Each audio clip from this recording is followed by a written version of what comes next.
नमस्कार, मंडियों के हाल में आपका स्वागत है। मैं हूं सुरेश मनचंदा और आप देख रहे हैं मंडियों का हाल।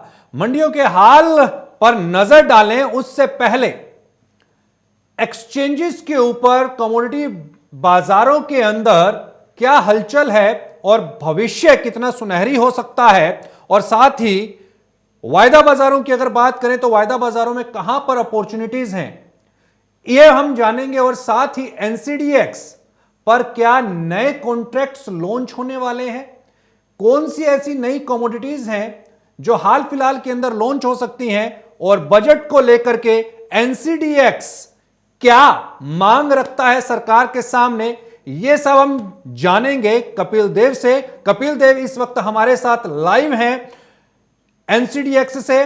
कपिल देव, स्वागत है आपका मार्केट टाइम्स टीवी पर। Thank you sir, thank you, thanks for inviting me.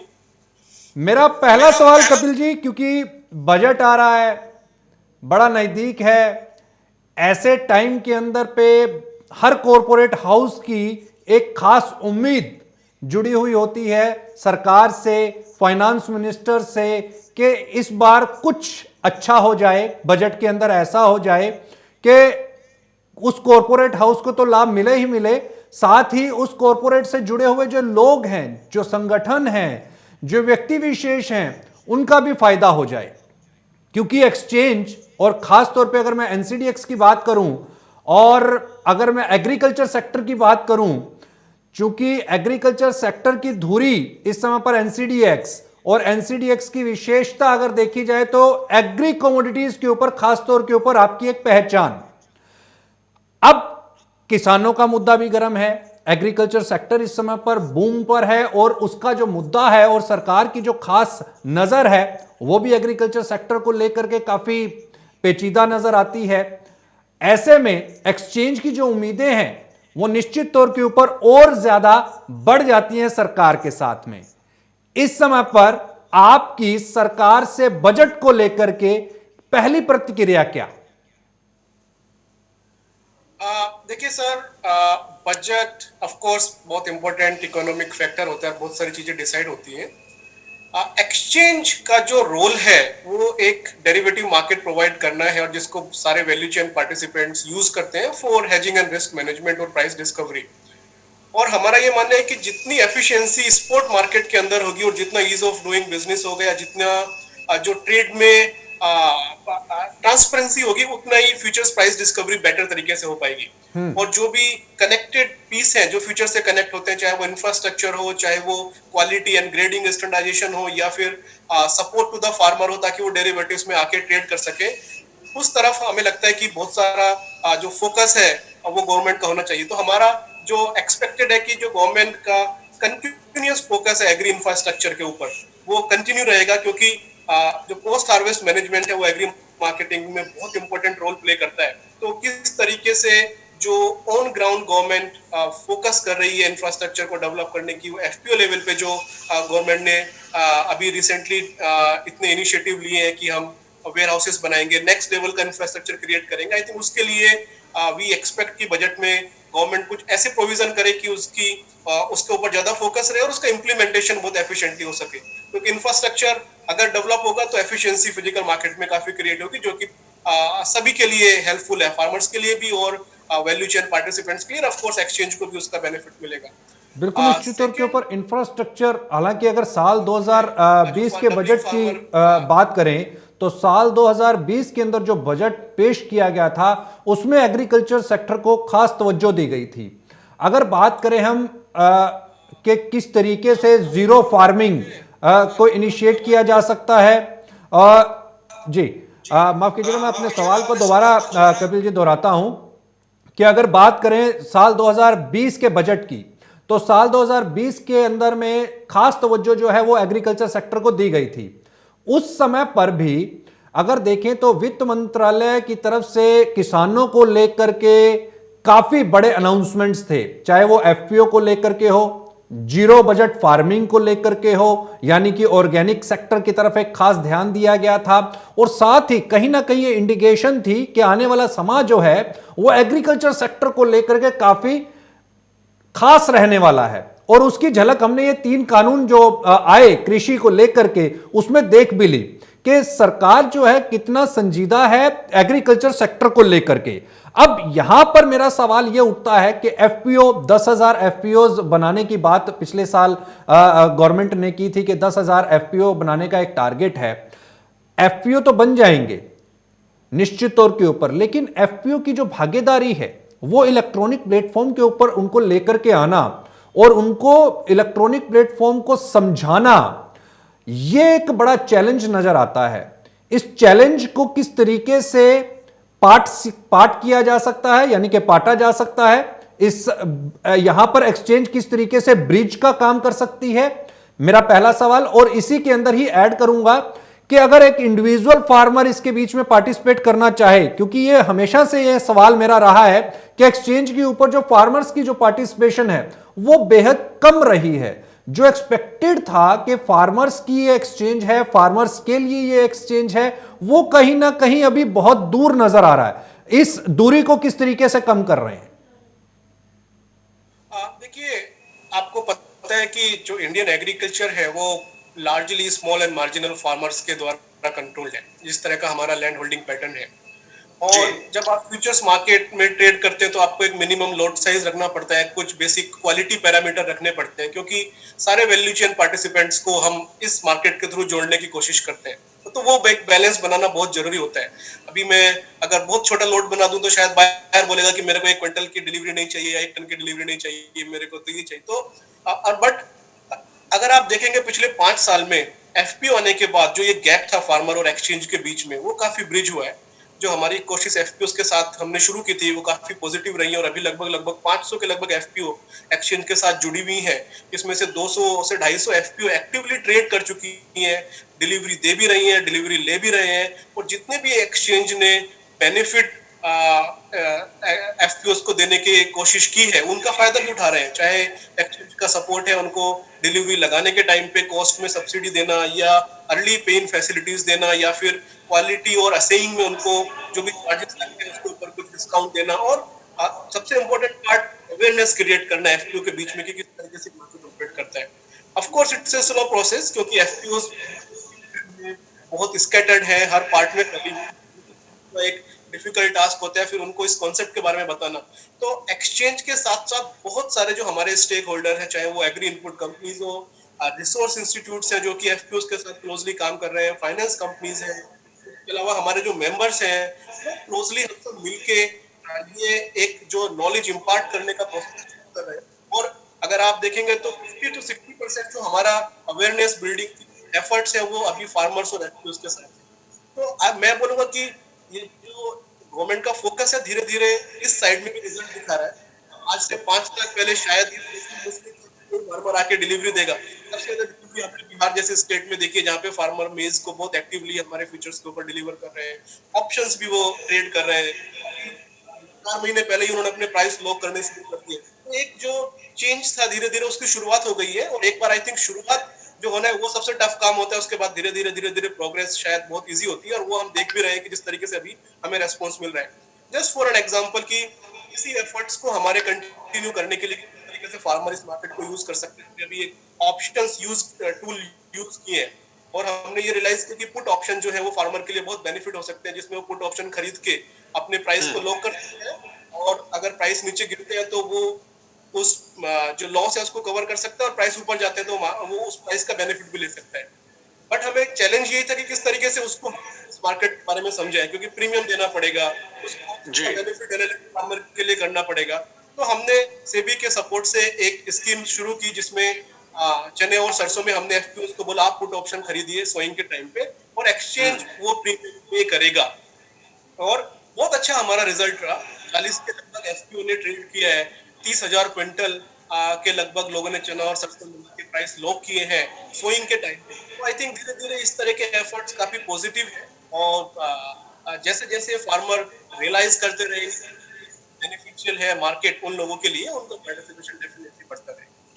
आपने कहा कि 500 एफपीओ आपके साथ में इस समय पर एसोसिएटेड हैं एक्सचेंज के, मतलब कि आप पर आकर के वो ऑप्शंस के अंदर भी ट्रेड करने लगे हैं, ये एक काफ़ी पॉजिटिव संकेत है। लेकिन मेरा यहाँ पर एक सवाल ये उठता है कि क्या टारगेट है एनसीडीएक्स का कि कितने टन के सौदे जो हैं आपके एक्सचेंज के ऊपर किसानों के जरिए होने चाहिए, एफपीओ के जरिए होने चाहिए? क्योंकि जो अभी आपने एक फिगर बताई 30,000 क्विंटल की मस्टर्ड की, ये कभी मुझे लगता है कि शुरुआती दौर के अंदर के लिए तो एक हैंडसम फिगर है। 30,000 क्विंटल आपके पास में अगर उन्होंने सौदे उतारे हैं, फार्मर्स ने अगर पार्टिसिपेट करना शुरू किया है, लेकिन अगर हम एक्सचेंज के टोटल वॉल्यूम के अंदर इसका परसेंटेज कैलकुलेट करें तो ये काफी कम है। तो उस वॉल्यूम को बढ़ाने के लिए आपकी क्या रणनीति है? देखिए, जैसा हमने बताया कि ये एक बहुत ही नया टूल है और मे बी आप इसको कंपेयर करते हैं इंश्योरेंस से, हम कर सकते हैं। जब वेदर इंश्योरेंस फार्मर्स के लिए शुरू किया गया था तो ये बहुत लिमिटेड एरिया में एक लिमिटेड क्रॉप के लिए शुरू किया था। उसके बाद सारे जितने भी स्टेक होल्डर हैं, चाहे वो कंपनीज हो, बैंक्स हो, इंश्योरेंस कंपनी है या गवर्नमेंट ने, सबने मिलकर उसको नेक्स्ट लेवल पे पुश किया तो वो ज्यादा से ज्यादा फार्मर तक पहुंच पाया। गवर्नमेंट ने सब्सिडाइज भी किया प्रीमियम। हम पुट ऑप्शन को उसी एक टूल की तरह देखते हैं। तो पहले तो हम ये मान के चलते हैं कि जो भी फार्मर एग्री कर रहे हैं, मतलब एग्रीकल्चर में एसोसिएटेड है, सबसे बड़ा रिस्क आज के तारीख में अगर वो सोइंग से लेके हार्वेस्टिंग तक है तो लगभग लगभग सारे रिस्क आज फार्मर के कवर है। क्रॉप इंश्योरेंस है, वेदर इंश्योरेंस है, उसके थ्रू वो प्रोटेक्टेड अपने आप कर सकते हैं। बट प्राइस के लिए अभी तक शायद कोई ऐसा टूल नहीं है जहां पर वो पहले से श्योर हो सके कि हमें ये प्राइस मिलने वाला है। ये ऑप्शन ऐसा टूल की तरह काम कर सकता है जिसमें फार्मर अपने प्राइस को लॉक कर सकते हैं सोइंग के टाइम पे और अपनी प्रॉफिटेबिलिटी को फिक्स कर सकते हैं। कहीं ना कहीं जो हमने एफर्ट्स किया ये सारे फार्मर्स तक पहुंचना चाहिए और आई थिंक गवर्नमेंट और बाकी स्टेक होल्डर्स का बहुत बड़ा रोल है। हमारा जो कोशिश ये है कि जितने भी फार्मर्स के साथ जुड़ी हुई एंटिटीज हैं, स्टेक होल्डर है, चाहे वो गवर्नमेंट हो, गवर्नमेंट एजेंसीज हो, प्राइवेट कॉर्पोरेट्स हैं, उन सबको आगे आना चाहिए। नॉलेज फार्मर्स के बीच में क्रिएट करने की बहुत एफर्ट्स लगाने पड़ेंगे सबको साथ मिलकर। और कहीं ना कहीं जो इनिशियल उनकी अंडरस्टैंडिंग है उसको बढ़ाने के लिए जो हमने ये बहुत ही लिमिटेड कैपेसिटी में प्रोजेक्ट 30,000 टन के लिए, 30,000 क्विंटल के लिए किया है। कहीं ना कहीं इसको 3 लाख क्विंटल या 30 लाख टन के लिए भी हम कर सकते हैं, बट उसके लिए बाकी सारे जो स्टेक होल्डर उनका सपोर्ट लगेगा। बट हमारा व्यू ये है कि इस टूल को जितने ज्यादा फार्मर तक हम पहुंचा सकते हैं, फार्मर की डिपेंडेंसी जो है वो मार्केट के ऊपर वो कम हो जाएगी और वो खुद डिसाइड कर पाएगा कि मेरे को क्या प्राइस लॉक करना है, किस तरीके से मैं अपने प्राइस को सोइंग के टाइम पे ही फिक्स कर सकता हूँ। अब कपिल जी, सवाल ये उठता है कि अभी एक्सचेंज के प्लेटफॉर्म के ऊपर पे 13 से 15 कमोडिटीज जनरल ट्रेड कर रही हैं। क्या आपको नहीं लगता कि यहां पर नंबर ऑफ कमोडिटीज को इंक्रीज करने की जरूरत है ताकि पार्टिसिपेशन यहां पे बढ़ाया जा सके? क्योंकि अगर हम देखें तो यहां पर जिस तरीके से मस्टर्ड है, सोयाबीन है, और साथ में अगर 2-4 और कमोडिटीज को ऐड ऑन कर दिया जाए, कैस्टर सीड है, जीरा है, टर्मरिक है, तो यही फार्मर्स जो हैं इनका अगर क्लस्टर है और इनका अगर एफपीओ है तो सिर्फ यही क्लस्टर और एफपीओज आपके यहां पर आकर के पार्टिसिपेट कर सकते हैं। बाकी रेस्ट ऑफ द फार्मर्स आपके पास आकर के शायद पार्टिसिपेट नहीं कर सकते।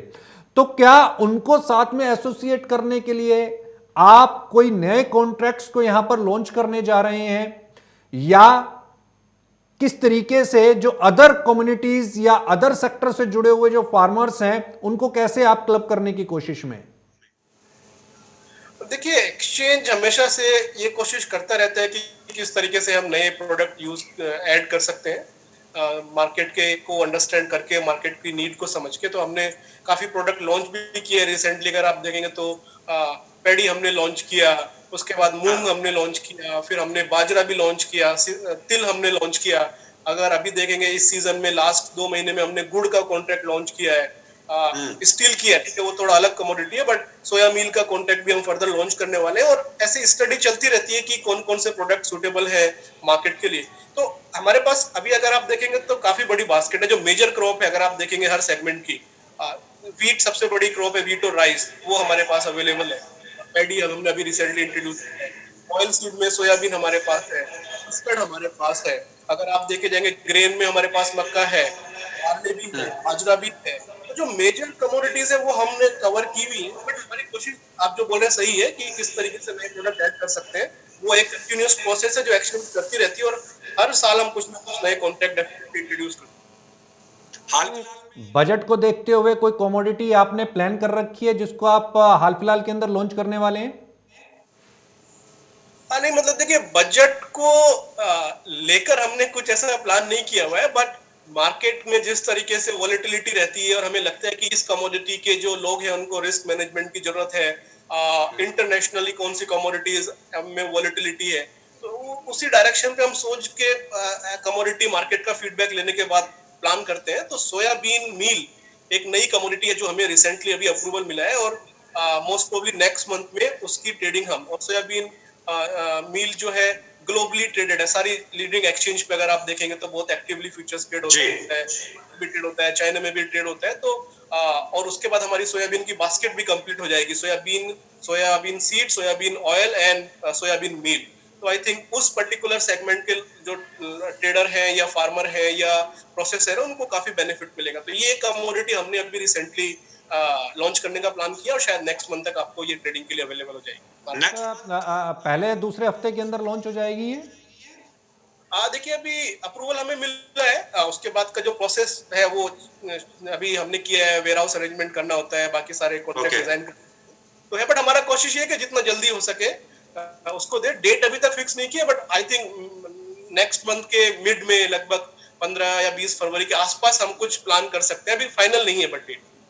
यानी कि हम ये मान करके चलें कि फरवरी के अंदर सोयाबीन बास्केट के अंदर में एक और कमोडिटी एनसीडीएक्स पर ऐड होने जा रही है और वो है soybean meal.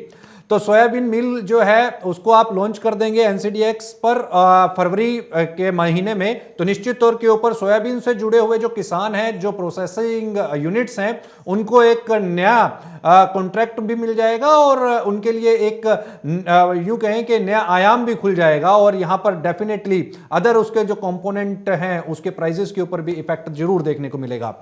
Kapil ji, budget काफी इस समय पर फार्मर्स को लेकर के ऐसा माना जा रहा है और इस बजट को लेकर के ऐसा माना जा रहा है कि शायद 100 साल में यह ऐसा पहला बजट होगा जो इस बार 21 के अंदर लॉन्च होने जा रहा है।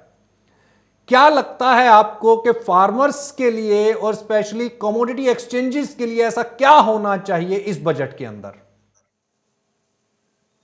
देखिए, जैसे मैंने पहले भी बोला कि कमोडिटी एक्सचेंज का डायरेक्ट ऐसा कोई बिजनेस नहीं होता है। हमारा बिजनेस डिपेंड करता है कि किस तरीके से फिजिकल मार्केट ट्रेड हो रहा है, किस तरह की पॉलिसीज फिजिकल मार्केट के लिए है, उनका क्या इम्पैक्ट प्राइसेस पे है, उस प्राइसेस को मैनेज करने के लिए फ्यूचर्स ट्रेडिंग को यूज करते हैं रिस्क मैनेजमेंट। जैसे एक बहुत बहुत लंबे समय से एक्सचेंजेस की, कमोडिटी पार्टिसिपेंट्स की, ब्रोकर्स की एक डिमांड आ रही है कि सीटीटी जो है वो हटना चाहिए।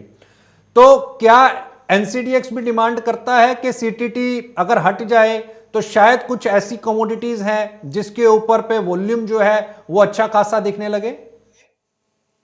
नहीं, डेफिनेटली सीटीटी एक हमेशा से डिमांड रही है मार्केट की, और हम मार्केट के साथ है कि ये जो कॉस्ट है तो वो गवर्नमेंट उसको कम करने की या खत्म करने की सोच सकती है, और ये हमारा हमेशा से फोकस भी रहा है जब भी हमारा डिस्कशन प्री बजट जो हमारी रिक्वायरमेंट है या हमारी एक्सपेक्टेशन है उसमें रहता है। क्योंकि वैसे अगर देखा जाए तो एग्रीकल्चर में लगभग सारी कमोडिटीज एग्जेम्प्टेड है सीटीटी से। सिर्फ प्रोसेस कमोडिटीज सोयाबीन ऑयल है या कॉटन सीड ऑयल केक है या गुड़ है, वहां पर ये सीटीटी एप्लीकेबिलिटी है। तो agriculture directly is not impacted by CTT, but yes अगर वो कम होता है तो it's a welcome step. It will definitely help market participants to get their cost down and market को एफिशिएंटली वो यूज कर सकते हैं।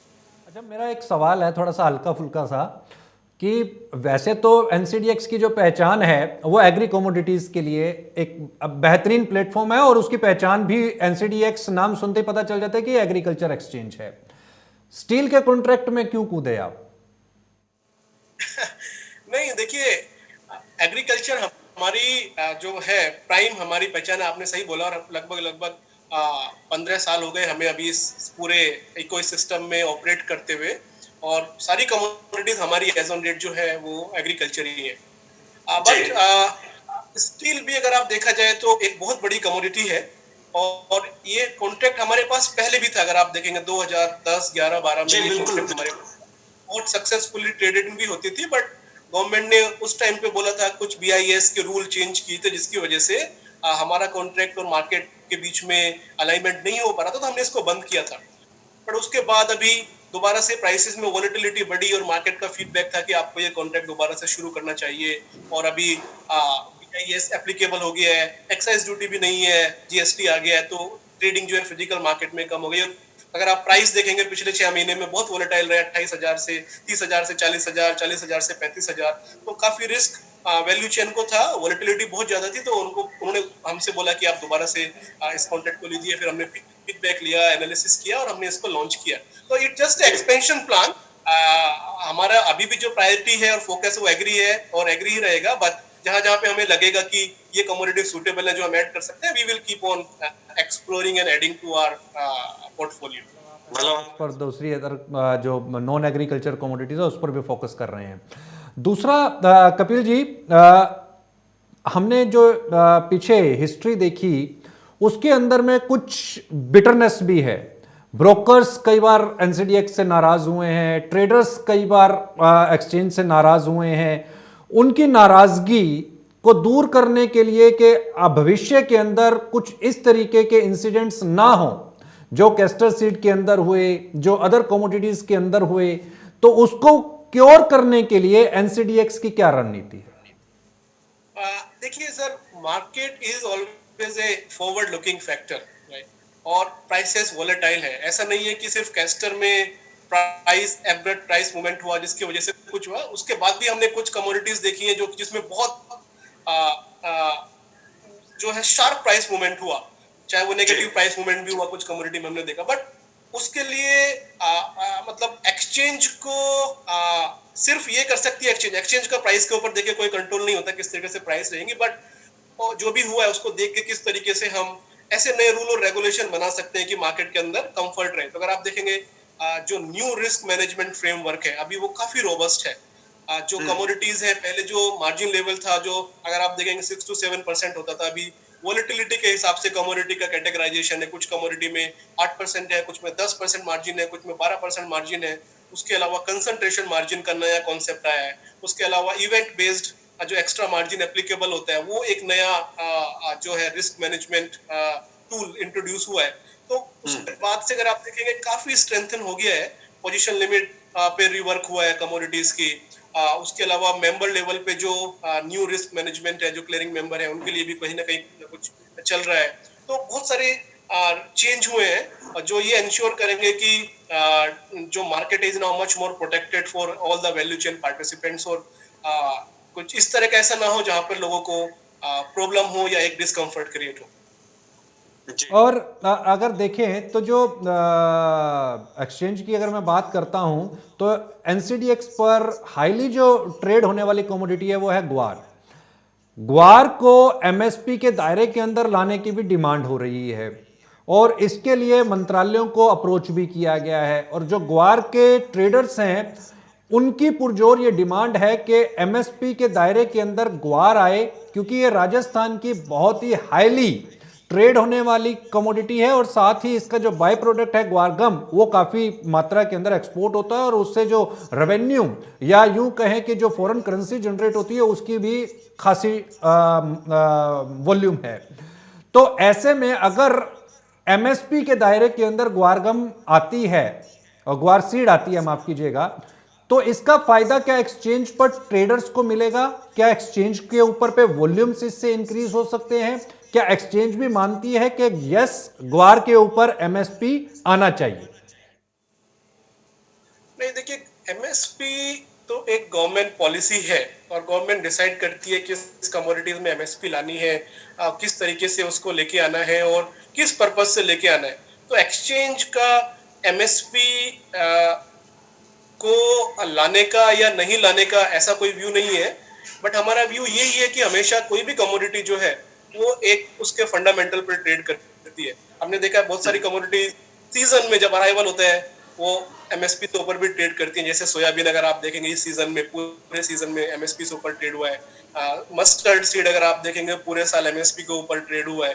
तो आई थिंक कहीं ना कहीं एमएसपी के साथ साथ जो एक डिमांड सप्लाई का फैक्टर है वो उसके ऊपर भी हमें एज ए इकोनॉमी ध्यान देने की जरूरत है। We can not keep on producing what we don't need, right? और कहीं ना कहीं ऐसे गवर्नमेंट भी अगर आप देखेंगे पुश कर रही है ऑयल सीड जो मिशन है कि बाकी सब चीजों में हम अभी सेल्फ सफिशिएंट हो गए हैं बट ऑयल सीड में नहीं हुए। तो गवर्नमेंट में भी कुछ नया fund, oil seed mission already चल रहा है, फोकस उनका बराबर चल रहा है, तो वो है।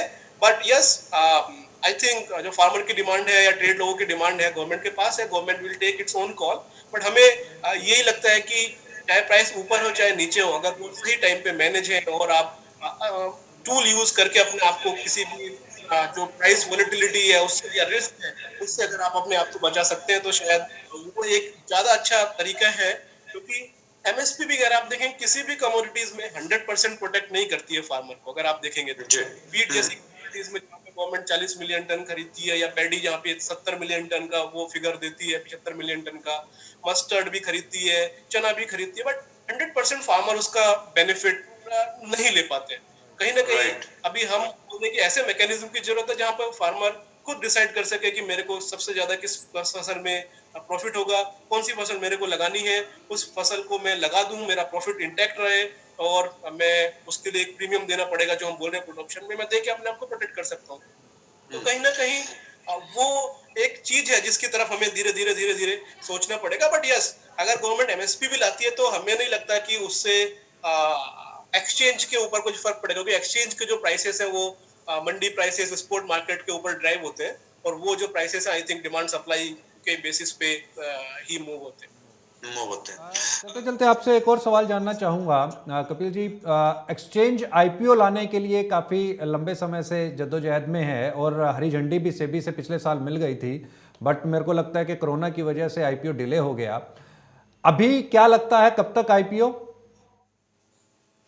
नहीं देखिए, I can not comment on IPO. You are right, हमने डीआरएचपी फाइल किया था और उसके बाद हमें आईपीओ का अप्रूवल मिला हुआ है, और इट वाज ऑन होल्ड, कुछ भी डिसीजन नहीं लिया गया है बिकॉज ऑफ वेरियस रीजन। तो I think the senior management of the exchange, जो बोर्ड है, they will take a call कि क्या करना है क्या नहीं करना है। But to be very frank, I am not the right person to comment on IPO. ठीक है, बहुत शुक्रिया कपिल जी मार्केट टाइम से बात करने के लिए, मार्केट टाइम को अपना समय देने के लिए बहुत बहुत धन्यवाद। तो कपिल देव ने बताया कि एफपीओज यानी कि फार्मर प्रोड्यूस ऑर्गेनाइजेशंस जो हैं वो उनकी जो पार्टिसिपेशन है वो एक्सचेंज के ऊपर बढ़ने लगी है। करीब 500 के आसपास जो फार्मर एफपीओज हैं वो एक्सचेंज के ऊपर अपना सौदा उतारने लगे हैं। सरसों के अंदर एक अच्छी खासी कामयाबी उनको मिली है और उसको लेकर के एक्सचेंज काफी उत्साहित भी है, और आने वाले समय में एफपीओज को साथ और कैसे जोड़ा जा सकता है इस पर भी काम कर रही है। बजट को लेकर के निश्चित तौर के ऊपर पे हर कॉरपोरेट हाउस, हर एक्सचेंज, हर ब्रोकर को एक उम्मीद लगती है कि कुछ ऐसा खास मिले जिससे जो पर्टिकुलर कारोबार के अंदर वो कॉरपोरेट है, वो ट्रेडर है, वो कोई पर्टिकुलर एक पर्सन है, तो उसको किस तरीके से बेनिफिट मिल सकता है। तो एक्सचेंजेस को भी इस बजट में ठीक ठाक उम्मीदें हैं कि फार्मर्स के लिए कुछ होना चाहिए। वेयर हाउसिंग के ऊपर पे और जो एग्री इंफ्रास्ट्रक्चर है, एग्रीकल्चर इंफ्रास्ट्रक्चर के ऊपर सरकार की खास तवज्जो होनी चाहिए ताकि एग्रीकल्चर सेक्टर को एक नई दिशा की तरफ ले जाया जा सके। वहीं पर दूसरी तरफ एक्सचेंज को यह भी लगता है कि सीटीटी एक काफी लंबे अरसे से कारोबारियों की, ट्रेडर्स की एक डिमांड रही है, उस पर भी सरकार को थोड़ी सी तवज्जो देनी चाहिए ताकि यहां पर वॉल्यूम्स जो हैं वो थोड़े से बढ़ सकें। इस खास पेशकश में फिलहाल के लिए इतना ही, मुझे दीजिए इजाजत, लेकिन आप कहीं मत जाइए। मार्केट टाइम्स टीवी पर खबरों का सिलसिला जारी है।